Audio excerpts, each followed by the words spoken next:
Hello students. आज का हमारा टॉपिक है electron transport system and oxidative phosphorylation. This is the third step of aerobic respiration. पिछली दो स्टेप्स आपने लास्ट क्लासेस में पढ़ी हैं, glycolysis and Krebs cycle. Glycolysis and Krebs cycle में जो फूड सबस्ट्रेट होता है ग्लूकोज, उसका ब्रेकडाउन होता है। तो ये हम एरोबिक रेस्पिरेशन की थर्ड स्टेप को आज स्टडी करेंगे। फर्स्ट टू स्टेप्स में आपने देखा ग्लाइकोलिसिस में जो पायरुविक एसिड बनता है वो क्रैब साइकिल में एंटर करता है through acetyl coenzyme. And Krebs cycle और ग्लाइकोलिसिस में जो NAD और FAD जो कोएंजाइम रिड्यूस होते हैं, ये इलेक्ट्रॉन ट्रांसपोर्ट सिस्टम में इनका ऑक्सीडेशन होता है और ऑक्सीडेशन होने से इनका जो हाइड्रोजन मॉलिक्यूल होता है वो प्रोटॉन और इलेक्ट्रॉन में स्प्लिट हो जाता है और ये इलेक्ट्रॉन एक चेन के थ्रू मूव करते हैं और फाइनली ऑक्सीजन के साथ मिलकर के, हाइड्रोजन और ऑक्सीजन मिलकर के वाटर फॉर्म करते हैं। ग्लाइकोलिसिस में 2 ATP मॉलिक्यूल हमें ATP के फॉर्म में जो एनर्जी हमें मिलती है वो 2 ATP होती है। क्रैब साइकिल में भी जो ATP डायरेक्ट हमें मिलता है वो 2 ATP मॉलिक्यूल्स मिलते हैं। बाकी जो एनर्जी होती है जो ग्लाइकोलिसिस में और क्रैब साइकिल में मिलती है अलग अलग स्टेप्स पर। फॉर एग्जांपल, ग्लाइकोलिसिस में फॉस्फोग्लिसरल एल्डिहाइड जब फॉस्फोग्लिसरिक एसिड में कन्वर्ट होता है तो NADH में रिड्यूस हो जाता है। तो यहाँ हमें NADH के फॉर्म में 3 ATP एनर्जी मिलती है। लेकिन ये जो ATP मॉलिक्यूल इससे हमें मिलते हैं वो डायरेक्ट नहीं मिलते हैं, बल्कि जैसा कि हमने आपको बताया है ये चेक्स होते हैं जिनको कैश किया जाता है इलेक्ट्रॉन ट्रांसपोर्ट चेन में। वहाँ ये डायरेक्ट ATP के फॉर्म में एनर्जी को जब ऑक्सीडाइज होते हैं खुद तो वहाँ रिलीज़ कर देते हैं। इसी तरह से क्रैब साइकिल में बीच में एक स्टेप आएगी जब पायरुविक एसिड एसिटाइल कोएंजाइम में कन्वर्ट हुआ, यानी लिंक जो है ग्लाइकोलिसिस एंड क्रैब साइकिल के बीच में, वहाँ भी NADH में कन्वर्ट होता है। तो 2 ATP 2 NADH वहाँ मिलते हैं और 6 NADH क्रैब साइकिल में मिलते हैं। तो टोटल 8 मॉलिक्यूल NADH के क्रैब साइकिल में प्राप्त होते हैं और 2 मॉलिक्यूल FADH2 के और डायरेक्ट 2 मॉलिक्यूल ATP के क्रैब साइकिल में मिलते हैं। तो क्रैब साइकिल में isocitric acid, alpha ketoglutaric acid, succinic acid and malic acid ये ऑक्सीडाइज होते हैं। जब ये ऑक्सीडाइज होते हैं तो NADH में कन्वर्ट होता है और इस NADH में और FADH2 में ATP या एनर्जी स्टोर रहती है। ये एनर्जी ATP के फॉर्म में जब कन्वर्ट होती है, या ये कहिए कि जब NADH और FADH का ऑक्सीडेशन होता है तो इसे ऑक्सीडेटिव फॉस्फोराइलेशन कहते हैं और ये इलेक्ट्रॉन ट्रांसपोर्ट चेन से मूव करते हैं। तो in the presence of oxygen या इलेक्ट्रॉन ट्रांसपोर्ट चेन में जो ATP सिंथेसिस होता है that is known as oxidative phosphorylation. जो इलेक्ट्रॉन मूव करता है और हर स्टेप पर एनर्जी 3 स्टेप्स पर इलेक्ट्रॉन ट्रांसपोर्ट चेन में 3 स्टेप्स पर एनर्जी रिलीज होती है। तो जब इलेक्ट्रॉन डोनर से इलेक्ट्रॉन एक्सेप्टर्स पे जाता है तो एनर्जी रिलीज करता है और एक चेन के थ्रू ये गुजरता है इलेक्ट्रॉन, उसे इलेक्ट्रॉन ट्रांसपोर्ट चेन कहते हैं। तो जो डायरेक्ट ATP हमें प्राप्त होती है ग्लाइकोलिसिस एंड क्रैब साइकिल में उसे सबस्ट्रेट लेवल फॉस्फोराइलेशन कहते हैं, which means synthesis of ATP by direct breakdown of substrate क्या है? ग्लूकोज है। तो ग्लूकोज का जब ब्रेकडाउन होता है तो जो ATP हमें मिलता है डायरेक्ट ATP के फॉर्म में उसे सबस्ट्रेट लेवल फॉस्फोराइलेशन कहते हैं। क्रैब साइकिल तक ग्लूकोज का कंप्लीट ब्रेकडाउन हो चुका होता है, लेकिन इन स्टेप्स तक बहुत कम एनर्जी, जैसा हमने आपको बताया 2 ATP ही एनर्जी जनरेट होती है और ज़्यादातर जो एनर्जी होती है वो NADH एंड FADH2 में स्टोर रहती है। ये माइटोकॉन्ड्रिया का स्ट्रक्चर है, आउटर मेम्ब्रेन, इनर मेम्ब्रेन और बीच में इनर मेम्ब्रेन के बीच में फ्लूइड। ग्लाइकोलिसिस साइटोप्लाज्म में होता है, कोशिका द्रव में, एसिटाइल पायरुविक एसिड एंटर करता है क्रैब्स साइकिल में, जो कि मैट्रिक्स में होती है, और मैट्रिक्स में जो फिंगर लाइक प्रोजेक्शन निकले हुए आपको दिखाई दे रहे हैं इनर मेम्ब्रेन से, ये क्रिस्टी कहलाते हैं। इन क्रिस्टीज़ पर इलेक्ट्रॉन ट्रांसपोर्ट चेन होती है F0 F1 पार्टिकल्स में, यानी F1 पार्टिकल में जो इलेक्ट्रॉन ट्रांसपोर्ट चेन से रिलेटेड रिक्वायरमेंट जो भी होती हैं, लाइक FAD फ्लेवोप्रोटीन्स होते हैं, आयरन सल्फर प्रोटीन्स होते हैं। तो जो इलेक्ट्रॉन ट्रांसपोर्ट चेन है या सिस्टम है वो क्लस्टर ऑफ प्रोटीन है। प्रोटीन के अलग अलग क्लस्टर्स पाए जाते हैं, जिसमें mostly FMN flavoprotein, iron sulphur protein, coenzyme ubiquinone वहाँ पाया जाता है, cytochrome B, C, A and A3। तो इन सभी प्रोटीन या को कॉम्प्लेक्सेस में डिवाइड किया गया है इलेक्ट्रॉन ट्रांसपोर्ट चेन में। इन क्रिस्टीज़ पर मल्टीपल कॉपीज़ में इलेक्ट्रॉन ट्रांसपोर्ट चेन पाई जाती हैं। तो इलेक्ट्रॉन ट्रांसपोर्ट चेन का जो प्रोसेस होता है वो क्रिस्टीज़ में कंप्लीट होता है। Electron transport chain third step है एरोबिक रेस्पिरेशन की, जो कि माइटोकॉन्ड्रिया के क्रिस्टी में होती है। इन स्टेप्स में जो ग्लाइकोलिसिस में NAD और क्रैब्स साइकिल में NADH एंड FADH2 जो फॉर्म होते हैं उनका ऑक्सीडेशन होता है NAD और FAD में। इस प्रोसेस में इलेक्ट्रॉन, हमने आपको बताया, एक सीरीज़ के में पास होते हैं। तो electron transport chain is a series of reaction, जिसमें इलेक्ट्रॉन ट्रांसपोर्ट होता है इलेक्ट्रॉन डोनर से इलेक्ट्रॉन एक्सेप्टर्स तक। तो जो डोनर्स होते हैं वो ऑक्सीडाइज हो जाते हैं क्योंकि वो दे रहे हैं इलेक्ट्रॉन को, जो इलेक्ट्रॉन ले रहा है वो रिड्यूस हो जाता है। तो इलेक्ट्रॉन ट्रांसपोर्ट चेन में रेडॉक्स रिएक्शंस होती हैं, ऑक्सीकरण अपचयन क्रियाएं होती रहती हैं।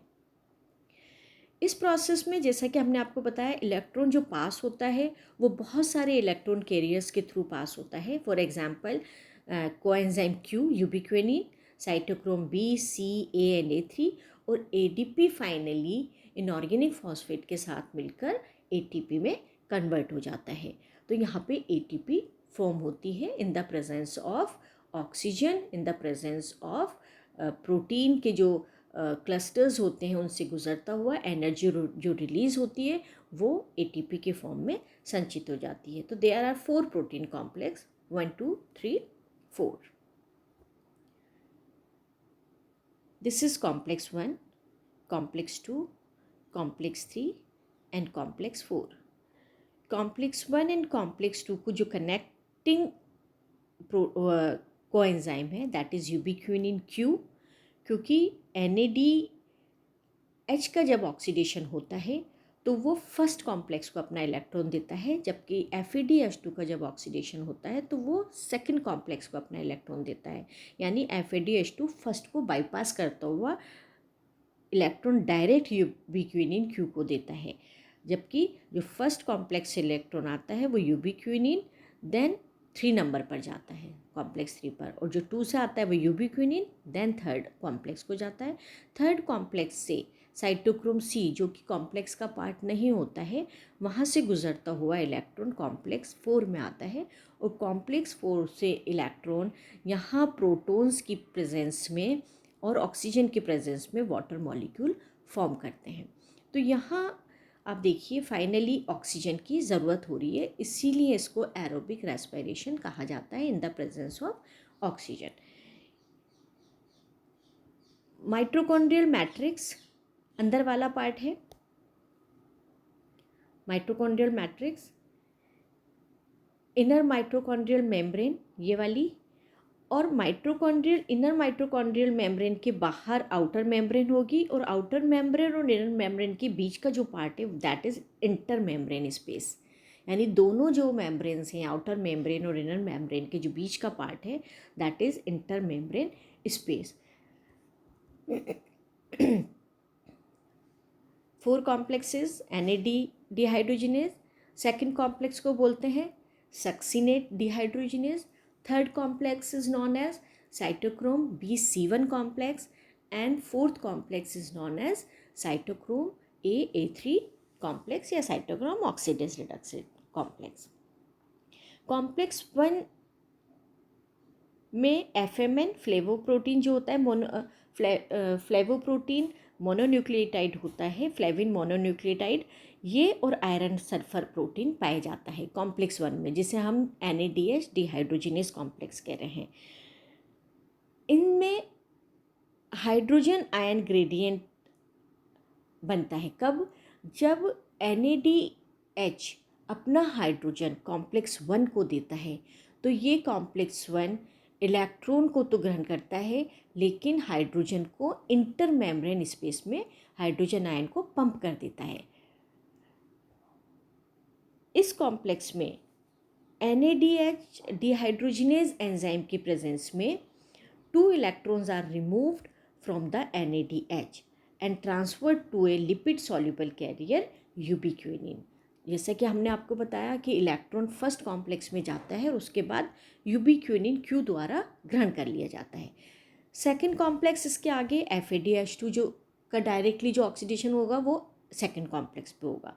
तो सेकंड कॉम्प्लेक्स रिसीव करता है FADH2 को, और यहाँ से जो इसके इलेक्ट्रॉन होते हैं वो यूबिक्विनिन को जाते हैं। तो यूबिक्विनिन जो है वो दोनों कॉम्प्लेक्स को, जिसे सक्सिनेट डिहाइड्रोजिनेज कॉम्प्लेक्स भी कहते हैं, ये कॉम्प्लेक्स 1 और कॉम्प्लेक्स 1 को आपको खुद से कनेक्ट करता है और फिर थर्ड कॉम्प्लेक्स से इन दोनों कॉम्प्लेक्स को कनेक्ट करता है। तो कॉम्प्लेक्स 1 अपना इलेक्ट्रॉन यूबिक्विनिन को देता है, कॉम्प्लेक्स 2 अपना इलेक्ट्रॉन यूबिक्विनिन को देता है, और यूबिक्विनिन फिर थर्ड कॉम्प्लेक्स पे ट्रांसफ़र करता है। तो FAD बाईपास कर जाता है फर्स्ट कॉम्प्लेक्स को। थर्ड कॉम्प्लेक्स जैसे हमने आपको बताया साइटोक्रोम B C1 कॉम्प्लेक्स जिसे कहते हैं, तो इसमें cytochrome B sulphur iron sulphur proteins पाए जाते हैं, साइटोक्रोम C प्रोटीन्स पाए जाते हैं। इसे साइटोक्रोम ऑक्सीडो रिडक्टेज कॉम्प्लेक्स भी कहा जाता है। तो यहाँ पर से इलेक्ट्रॉन जाते हैं साइटोक्रोम C को, जो कि इन कॉम्प्लेक्सेस का पार्ट नहीं होता है और कॉम्प्लेक्स 4 पे आ जाता है। कॉम्प्लेक्स 4 पर जो साइटोक्रोम्स होती हैं वो साइटोक्रोम A और साइटोक्रोम A3 होते हैं। यहाँ पर से electron cytochrome holds N oxygen molecule very tightly between the iron and copper ion until the oxygen is completely reduced। तो यहाँ पर से जो इलेक्ट्रॉन होता है वो वहाँ पे उपस्थित होने वाली कॉम्प्लेक्स 4 में जो ऑक्सीजन होती है मैट्रिक्स रीजन में, वहाँ पर ये इलेक्ट्रॉन उस ऑक्सीजन को रिड्यूस कर देता है और वो हाइड्रोजन ऑक्सीजन मिलकर के वाटर मॉलिक्यूल फॉर्म करते हैं। ये आप देखिए first complex, this one is first complex, second complex, third complex and fourth complex. Electron transport chain में ये 4 कॉम्प्लेक्सेस पाए जाते हैं। एनर्जी जो मैक्सिमम प्रोड्यूस होती है वो इलेक्ट्रॉन ट्रांसपोर्ट चेन में होती है, जैसा कि हमने आपको बताया। जब NADH ऑक्सीडाइज होता है तो ये अपने प्रोटॉन और इलेक्ट्रॉन में स्प्लिट हो जाते हैं इसके हाइड्रोजन पंप कर दिए जाते हैं इंटर मेम्ब्रेन स्पेस में। आउटर मेम्ब्रेन और ये इनर मेम्ब्रेन की जो बीच का रीजन होता है that is inter membrane space. Hydrogen ion inter membrane space में चले जाते हैं। 4 हाइड्रोजन आयन फर्स्ट कॉम्प्लेक्स से, 2 हाइड्रोजन आयन थर्ड कॉम्प्लेक्स से एंड अगेन 4 फोर्थ कॉम्प्लेक्स से इस मैट्रिक्स में चले जाते हैं, इस इंटर मेम्ब्रेन स्पेस में चले जाते हैं मैट्रिक्स से। जब ये इंटर मेम्ब्रेन स्पेस में जाते हैं हाइड्रोजन आयन, तो यहाँ हाइड्रोजन आयन कॉन्सेंट्रेशन बढ़ जाती है। तो इंटर मेम्ब्रेन स्पेस में हाइड्रोजन आयन के पंप होने से एक ग्रेडियंट वहाँ उत्पन्न हो जाता है that is known as electrochemical gradient, यानी जिसे हम हाइड्रोजन आयन ग्रेडियंट भी कह सकते हैं। तो हाइड्रोजन आयन कॉन्सेंट्रेशन जब इस रीजन में बढ़ती है तो इसको बैलेंस करने के लिए हाइड्रोजन वापस पंप कर दिए जाते हैं मैट्रिक्स में थ्रू कॉम्प्लेक्स 5 जिसे हम कह सकते हैं एटीपी सिंथेटेज कॉम्प्लेक्स भी जिसे कहते हैं, यहाँ से जो हाइड्रोजन आयन है वापस कहाँ आते हैं, मैट्रिक्स में आते हैं। सेकंड पे जब सक्सिनिक एसिड फ्यूमेरिक एसिड में चेंज होता है इन द क्रेब्स साइकिल, तो FADH2 FAD में कन्वर्ट होता है। इस FADH2 का यहाँ ऑक्सीडेशन होता है और ये अपने इलेक्ट्रॉन कॉम्प्लेक्स 2 को देता है। कॉम्प्लेक्स 1 और कॉम्प्लेक्स 2 के इलेक्ट्रॉन डायरेक्ट ग्रहण किए जाते हैं कोएंजाइम यूबीक्विनिन द्वारा। इस यूबीक्विनिन से इलेक्ट्रॉन थर्ड कॉम्प्लेक्स पे जाते हैं, देन साइटोक्रोम C पर जाते हैं, कॉम्प्लेक्स 4 पर जाते हैं और यहाँ कॉम्प्लेक्स 4 पर आने के बाद ये ऑक्सीजन को रिड्यूस करते हैं और ऑक्सीजन जो है वो हाइड्रोजन आयन्स के साथ मिलकर के वाटर फॉर्म करती है। तो यहाँ एक मॉलिक्यूल वाटर हमें प्राप्त हो रहा है। ये हाइड्रोजन आयन कॉन्सेंट्रेशन जिसे इलेक्ट्रोमैग्नेटिक ग्रेडियंट जिसके कारण बढ़ जाता है, ये वापस आने लगता है, पंप होते हैं मैट्रिक्स में, किसके थ्रू, एटीपी सिंथेटेज के थ्रू। तो ये हाइड्रोजन आयन का वापस मैट्रिक्स में मूव होने पर एनर्जी जो क्रिएट होती है, और ये जो प्रोसेस है इस प्रोसेस को बोलते हैं केमी ऑस्मोसिस। यानी केमी ऑस्मोसिस क्या है, diffusion of hydrogen ion from intermembrane space to matrix. तो जो डिफ्यूजन हो रहा है एक ग्रेडियंट बनने के कारण, कॉन्सेंट्रेशन ज़्यादा होने के कारण, उसे केमी ऑस्मोसिस कहते हैं। जब ये वापस डिफ्यूज होता है, इसको सबसे पहले इस केमी ऑस्मोसिस टर्म को प्रपोज किया था पीटर मिशेल ने 1961 में। तो ये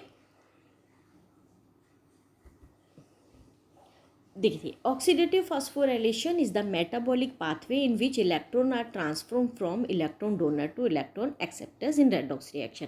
ये हमने आपको बताया है कि ऑक्सीडेटिव फॉस्फोराइलेशन में इलेक्ट्रॉन जब ट्रांसफ़र होता है इलेक्ट्रॉन डोनर से इलेक्ट्रॉन रिसेप्टर में इन इलेक्ट्रॉन ट्रांसपोर्ट चेन, तो इस पूरी सीरीज़ में जो एनर्जी प्राप्त होती है वो एटीपी के फॉर्म में एनर्जी यूज़ की जाती है, और जो रिलीज़ होती है फाइनली एनर्जी वो भी एटीपी के फॉर्म में प्राप्त होती है। तो जब एक स्टेप से दूसरे स्टेप में जब इलेक्ट्रॉन जाएगा तो नेचुरली एनर्जी की ज़रूरत भी होगी। Oxidation of NAD and FADH2 is associated with the synthesis of ATP. जब ये ऑक्सीडाइज होते हैं तो ATP फॉर्म होता है।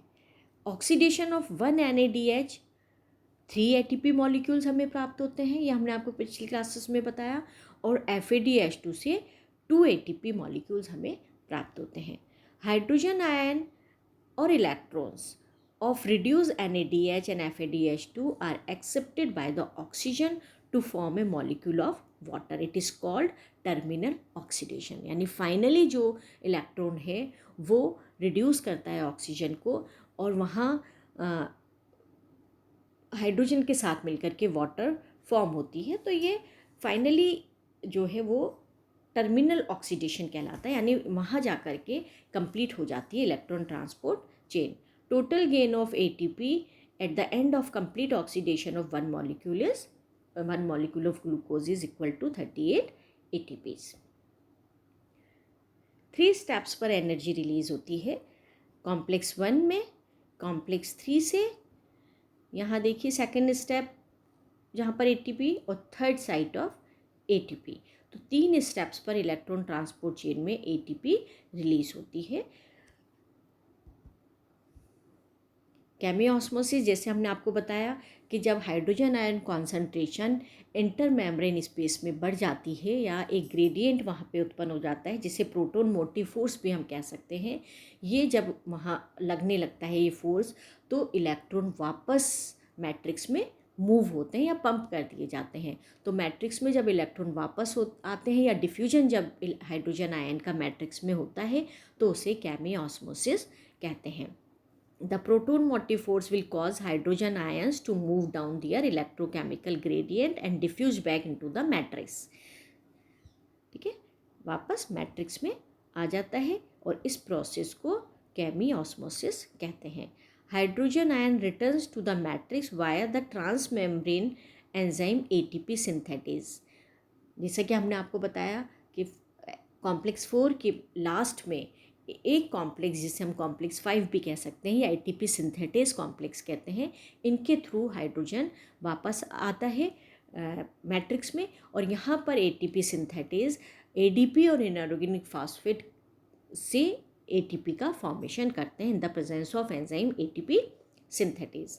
तो ऑक्सीजन की एब्सेंस में ये प्रोसेस नहीं होता है, क्योंकि फाइनल में इलेक्ट्रॉन का एक्सेप्टर्स ऑक्सीजन ही होती है, जो कि उसको एक्सेप्ट करती है, उसको ले लेती है और वाटर मॉलिक्यूल हाइड्रोजन आयन के साथ मिलकर के फॉर्म करती है। तो अगर ऑक्सीजन वहाँ अवेलेबल नहीं होगी तो ये प्रोसेस स्टॉप हो जाते हैं या हॉल्ट हो जाते हैं। This is the summary, complete summary. Hydrogen carriers donate high energy electron to the electron transport chain. सबसे पहले NADH एंड FADH2 से जो इलेक्ट्रॉन्स हैं वो इलेक्ट्रॉन ट्रांसपोर्ट चेन जो कि क्रिस्टी में पाई जाती है उसमें रिलीज़ कर दिए जाते हैं या उसको डोनेट कर दिए जाते हैं। As the electron move through the chain, जब इलेक्ट्रॉन इस चेन में मूव करता है तो ये अपनी एनर्जी को लॉस करता जाता है हर स्टेप पर, which is transfer to the electron carrier within the chain, जो कि कहाँ चली जाती है, इलेक्ट्रॉन कैरियर्स द्वारा ग्रहण कर ली जाती है। The electron carriers use this energy to pump hydrogen ion. ये जो इलेक्ट्रॉन कैरियर्स होते हैं ये इस एनर्जी को, जो कि इलेक्ट्रॉन हर स्टेप पर अपनी एनर्जी लॉस करता है, इस एनर्जी का यूज़ करके हाइड्रोजन आयन यानी जो प्रोटॉन्स होते हैं उनको पंप कर देता है मैट्रिक्स से इंटर मेम्ब्रेन स्पेस में। जब इंटर मेम्ब्रेन स्पेस में हाइड्रोजन आयन एक्यूमुलेट हो जाते हैं या इनकी मात्रा बढ़ जाती है तो एक फोर्स वहाँ उत्पन्न हो जाता है, that is known as proton motive force, या उसे हम इलेक्ट्रोकेमिकल ग्रेडियंट भी कह सकते हैं। इस फोर्स की वजह से hydrogen ion return to the matrix via transmembrane enzyme ATP synthetase. Finally ये हाइड्रोजन आयन वापस मैट्रिक्स में डिफ्यूज़ होते हैं and this diffusion of ion is called chemiosmosis. As the ion pass through ATP synthetase, they trigger a phosphorylation reaction which produce ATP from ADP and inorganic phosphate. हमने आपको अभी बताया कि जब ATP synthetase से ये hydrogen ion पास होते हैं तो ये ट्रिगर करते हैं रिएक्शन के लिए, जिसमें ADP इनऑर्गेनिक फॉस्फेट के साथ मिलकर ATP फॉर्म करता है। The de-energized electron are removed from the chain by oxygen. और जब इलेक्ट्रॉन फाइनली कॉम्प्लेक्स 4 में पहुंचता है और उसकी एनर्जी पूरी तरह से लूज़ हो जाती है तो वो ऑक्सीजन से के पास रिएक्ट करता है ऑक्सीजन से and allowing new high energy electron to enter the chain. Oxygen also bind matrix proton to form water. फिर ऑक्सीजन जो है वो जो मैट्रिक्स में प्रोटॉन यानी जो हाइड्रोजन आयंस होते हैं उनको बाइंड करके वाटर फॉर्म करती है and this maintain the hydrogen gradient by removing hydrogen ion from the matrix. तो this is the summary of electron transport chain. Thank you.